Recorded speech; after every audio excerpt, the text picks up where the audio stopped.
26 নম্বর ওয়ার্ডে বাইপাসের উপরে প্রায় এই জায়গাটা অ্যাক্সিডেন্ট হয়। আজকের একটা অ্যাক্সিডেন্ট ঘটনা ঘটেছে, তো ছুটে গেলাম, গিয়ে দেখছি কী ঘটনাটা ঘটলো। পুলিশ টুলিশ রয়েছে এখানে, সমস্ত মানুষের জমায়েত।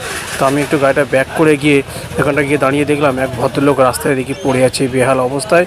তার মাথা ফেটে গেছে, চোখের সামনে অনেকটা ইনজিওর হয়েছে, তিনি বসেই আছেন। সেই একটা গাড়ির চালক, উবের হোম সার্ভিস, সেই গাড়ির চালক তিনি বাইক নিয়ে অ্যাক্সিডেন্ট করেছে। ওই লোকটির মাথায় ইনজিওর হয়েছে, অনেকটা অ্যাক্সিডেন্ট হয়েছে। তো সেই ভদ্রলোক সাইকেল নিয়ে বাইপাসের উপরে এপার ওপার হচ্ছে। আজকের বাইপাসের উপরে একটা ফের অ্যাক্সিডেন্ট হলো, মারাত্মক অ্যাক্সিডেন্ট। দেখতে পাচ্ছ এই জায়গাটা এতটা ঢাল পরিমাণে যে গাড়িগুলো উঠছে, সেই গাড়িগুলো উঠতে একটা ঝুঁকি নিয়ে উঠতে হচ্ছে। গাড়িগুলো যখনই উঠছে একটা ঢাল, মানে একটা জোরে গাড়ি নিয়ে উঠতে হচ্ছে। আর মনে করুন বাইক সাইকেল যখনই উপরে উঠছে, এইভাবে আচমকা একটা গাড়ি চলে আসছে। পুলিশ পোস্টিং দেওয়ার পরেও সেই জিনিসটা রোকা যাচ্ছে না। যদি একটু এই জায়গাটা নিয়ে যদি কেউ একটু দেখেন, যদি সাধারণ মানুষের জন্য যদি স্লোপিংটা একটু উঁচু করে যদি করা যায়, তাহলে রাস্তাটা একটু ঠিক হয়।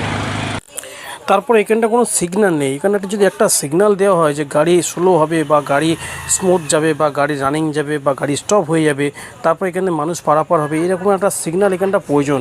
তাই এখানকার যিনি দায়িত্বেই আছেন, এখানকার বিধায়িকা বা কাউন্সিলর যিনি আছেন দায়িত্বে, দয়া করে যদি সাধারণ মানুষের স্বার্থে যদি এখানটা একটা সিগন্যালের ব্যবস্থা করে দেন, তাহলে এইভাবে ঘটনাটি বারবার না ঘটে, এখানকার সাধারণ মানুষের